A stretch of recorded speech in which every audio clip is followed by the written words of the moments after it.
जी friends, तो जैसे कि पिछले एपिसोड में हम लोगों ने देखा था, सोंग चाचा योंगते को पेंडेंट देती है और उसके हाथ में पहना भी देती है। योंगते सोंग चाचा का बिहेवियर देखकर कहता है, तुमने कहीं मेरी डायरी तो नहीं पढ़ ली? जिस पर वो कहती है, नहीं नहीं मैंने तो नहीं पढ़ी। उसके बाद वो बोलती है, मैं तुमसे झूठ नहीं बोलना चाहती, मैंने वो पढ़ ली है और मुझे उससे पता लगा है कि तुम मुझसे कितना प्यार करते हो।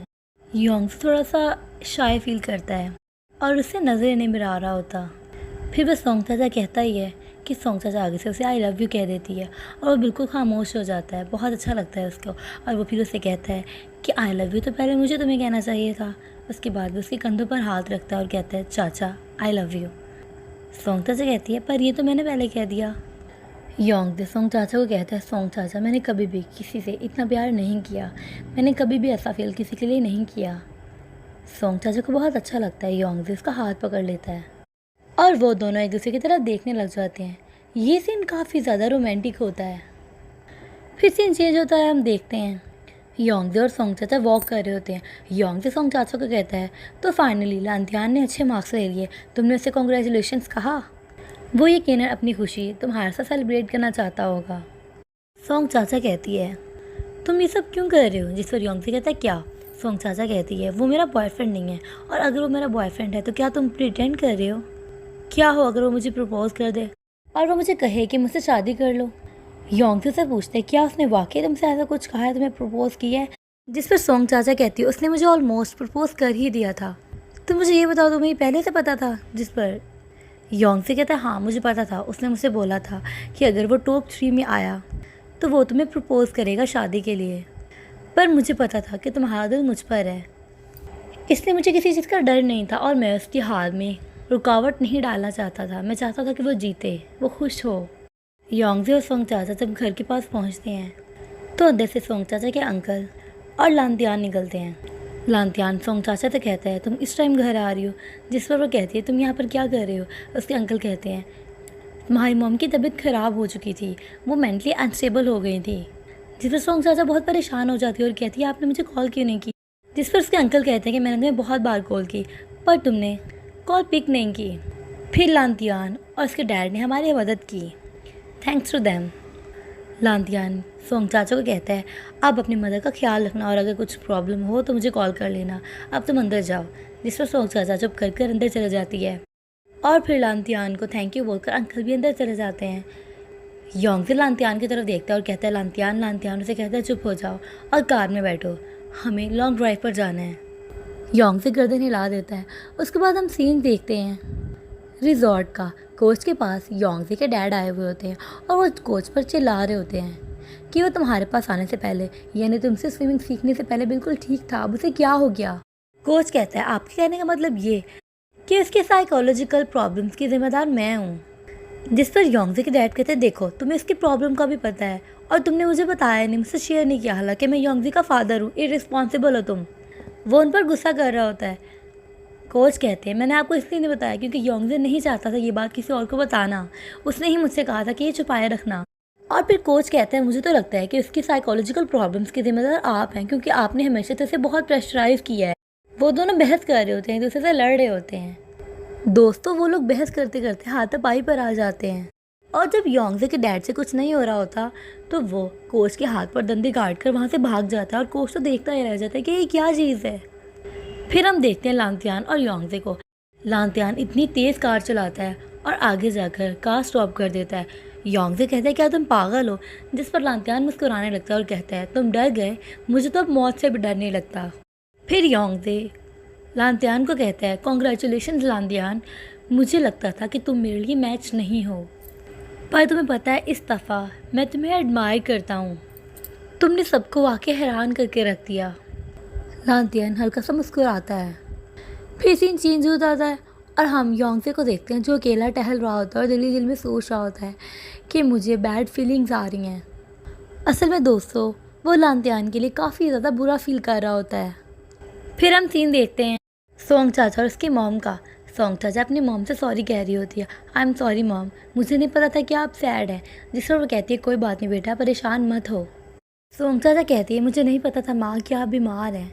जिस पर उसकी मॉम कहती है कि मैंने तुम्हारे डैड को ढूंढना चाहा, मैं डर गई थी और ये बात करती हुई वो बहुत ज़्यादा रोने लगती हैं। फिर वो कहती है थैंक्स टू लांती आन जिसने एंड टाइम पर आकर हमारी मदद की। सोंग चाचा भी काफ़ी ज़्यादा इमोशनल हो जाती है अपनी माँ को देखकर और सोंग चाचा का हाथ पकड़ कर कहती है कि प्लीज़ लांतियान को मेरी तरफ से शुक्रिया कह देना। जिस पर सोंग चाचा कहती है हाँ मैं करूँगी। फिर सोंग चाचा रूम से बाहर आ जाती है और आकर सोचती है सॉरी मॉम, मैं सिर्फ अपने बारे में सोच रही थी, मैंने आपका ख्याल तो किया ही नहीं। फिर हम देखते हैं योंगजे को जो गुजरा होता है और वो देखते हैं स्विमिंग क्लब में कोई स्विमिंग कर रहा है। वो सोचता है इतनी लेट कौन स्विमिंग कर रहा है। वो जब अंदर होकर देखता है तो उसे ग्वांजी देखता है और वो दिल में सोचता है कितना पागल है लड़का। गेम फिनिश हो गई है पर इसने अभी भी ब्रेक नहीं ली। फिर योंगजे को फ्लैशबैक के कुछ सीन दिखाई देते हैं जिसमें जियांगशी योंगजे को बता रहा होता है कि ग्वांजी एक अकेला इंसान है घर में जो पैसे कमाता है। वो पहले दिन में ट्रेनिंग करता है फिर शाम को मार्केट में काम करता है। वो बहुत ज़्यादा वर्क हार्ड करता है। और ये सब सुनने के बाद जियांगशी और योंगजे उसके कैबिनेट में कुछ खाने पीने की चीज़ें रख दिया करते थे जिसका वो बताते थे कि ये बहुत सस्ते में मिली हैं इसलिए मैं तुम्हारे लिए ले आया। और ये सब सोचकर योंगजे मुस्कुराता है और वहाँ से चला जाता है। योंगजे ग्वांजी के पास जाता है और उसे कहता है चलो और मेरे साथ स्विमिंग करो। ग्वांजी स्विमिंग पूल से बाहर निकलता है और उसे कहता है तो मेरे साथ कंफर्टेबल है स्विमिंग करने में। हाँ ये अलग बात है कि मैं तुम्हारी तरह स्विमिंग में ब्रिलियंट नहीं हूँ। और ऐसा कहकर वो वहाँ से जाना लगता है। योंगजे से रोकता है कहता है तुम मुझसे नफरत क्यों करते हो। जिस पर वो कहता है मैंने सुना है कि इंसान के अंदर 99% एफर्ट और 1% टैलेंट होता है। तुम्हें ये सब है मगर फिर भी तुम मेहनत नहीं करते और मेरे में तो 1% है ही नहीं। मैं सिर्फ और सिर्फ एफर्ट करता हूँ। मतलब दोस्तों उसको योंगजे से इसलिए चिढ़ है क्योंकि वो समझता है कि योंगजे टैलेंट होने के बावजूद भी मेहनत नहीं करता। वो अपने काम से प्यार नहीं करता, उसे सीरियस नहीं लेता। और ऐसा कहकर वहाँ से चला जाता है। और हम देखते हैं योंगजे स्विमिंग कर रहा होता है और ग्वांजी की कई बातें उसके जहन में फिर रही होती हैं। फिर हम मॉर्निंग का सीन देखते हैं जहाँ योंगजे के डैड योंगजे से पूछते हैं कि तुम्हें क्या प्रॉब्लम है, आखिरकार तुम्हारे साथ हुआ क्या है। तुम्हारे साइकोलॉजिकल डॉक्टर ने मुझे पता नहीं क्या कहा है और मैं बहुत कंफ्यूज हूँ। तुम मुझे सच बताओ कि तुम्हारे साथ आखिर प्रॉब्लम क्या है। तुम्हारे साथ कोई सीरियस प्रॉब्लम है और तुमने मुझे बताया ही नहीं। मैं तुम्हारा बाप हूँ। जिस पर योंगजे कहते हैं मैं आपको बस परेशान नहीं करना चाहता था और यही वजह थी कि मैंने आपको बताया नहीं। और योंगजे कहता है कि ये इतनी सीरियस भी नहीं है। जिस पर उसके डैड कहते हैं तो कोच क्यों कह रहे हैं कि ये बहुत सीरियस है। योंगजे कहता है उनको तो शौक है छोटी सी बात का पतंगड़ बनाने का। और तभी योंगजे का असिस्टेंट बोलता है हाँ वो तो एक साइको की तरह है। और साथ बैठी योंगजे की मॉम कहती है नहीं वो तो तुम हो। और फिर असिस्टेंट उसकी मॉम की तरफ देखने लग जाता है। उसकी मॉम कहती है मेरी तरफ ऐसे कैसे देख रहे हो, मैं तुम्हारी आंखें निकाल दूंगी। तभी वो फौरन मुंह पीछे कर लेता है। फिर योंगजे के डैड योंगजे को कहते हैं चलो हमारे साथ वापस चलो, मैं तुम्हें चेक करवाऊंगा वहाँ पर। जिस पर योंगजे घबरा सा जाता है और कहता है नहीं मुझे नहीं जाना, ये ज़रूरी नहीं है, मैं अपनी हेल्थ का ख्याल रख सकता हूँ, मुझे पता है अपनी हेल्थ के बारे में। तभी वहाँ से कमरे में सोंग चाचा एंटर होती है और कहती है योंगजे मैं तुम्हारे लिए खाना लेकर आई हूँ। और उसी के पीछे लिबा भी आ जाती है। उसकी मॉम और डैड कहते हैं कि ये कौन है और योंगजे मुँह छुपा रहा होता है कि ये दोनों एक साथ कैसे टपक पड़ी। फिर हम देखते हैं योंगजे दरमियान में और साइड पे सोंग चाचा और लिबा बैठे होते हैं। योंगजे अपनी मॉम को बताता है कि सोंग चाचा मेरी प्राइवेट शेफ़ है और लिबा मेरी एक फ्रेंड है। चूँकि सोंग चाचा मेरी प्राइवेट शेफ़ है तो उसका मेरे लिए खाना बनाना बनता है, पर लिबा मेरी जस्ट फ्रेंड है, उसका बनता नहीं है मेरे लिए खाना बनाना और मेरा ख्याल रखना। तभी लिबा बोलती है आंटी मैं योंगजे की गर्लफ्रेंड हूँ, आपने न्यूज़ नहीं देखी, मैं इसे सीक्रेटली स्पॉन्सर कर रही हूँ, सपोर्ट कर रही हूँ। उसकी मॉम कहती है हाँ देखा तो है मैंने, तुम सही कह रही हो। तभी सोंग चाचा कहती है मैं इसकी गर्लफ्रेंड हूँ, आप बेशक इससे पूछ लें। और योंगजे बीच में पिसा हुआ होता है। दोस्तों ये सीन काफ़ी ज़्यादा मज़े का होता है। फिर योंगजे की मॉम कहती है योंगजे तुमने तो कहा कि ये तुम्हारी प्राइवेट शेफ़ है और ये कह रही कि ये तुम्हारी गर्लफ्रेंड है, आखिर माजरा क्या है। योंगजे सोंग चाचा के पास होकर कहता है सोंग चाचा अभी नहीं। जिस पर सोंग चाचा उंची से बोलती है तुम उसे अपनी गर्लफ्रेंड क्यों बनने दे रहे हो, तुम ऐसा कैसे कह सकते हो। फिर लिबा कहती है मैं इसकी गर्लफ्रेंड हूँ और इसका प्रूफ तो मीडिया दे सकती है, तुम झूठ बोल रही हो। फिर सोंग चाचा अपनी बाजू आगे कर देती है और कहती है देखो हमारे पास कपल ब्रेसलेट है, क्या तुम्हारे पास है। योंगजे कुछ नहीं कहता, वो अपनी आंखें बंद कर देती। दोस्तों यहाँ पर योंगजे के एक्सप्रेशन बहुत ही लाजवाब होते हैं, बहुत ही फ़नी। बाहर खड़े योंगजे के डैड और असिस्टेंट ये सब सुन रहे होते हैं और योंगजे के डैड सुनकर कहते हैं ओहो हो ये तो वाकई बहुत बीमार है, सीरियसली बीमार। और मुझे लगता है ये 2 औरतों की वजह से ही हुआ है। असिस्टेंट कहता है आप प्लीज़ उसे अपना मसला खुद हैंडल करने दें, जिस पर उसके डैड करते हैं। तुम्हें क्या लगता है ये कर सकता है? जिस पर योंगते का असिस्टेंट कहता है हाँ ये जेनेटिकली कर सकता है। फिर सीन चेंज होता है और दोस्तों हम लाशन को देखते हैं जिसे कॉल आती है।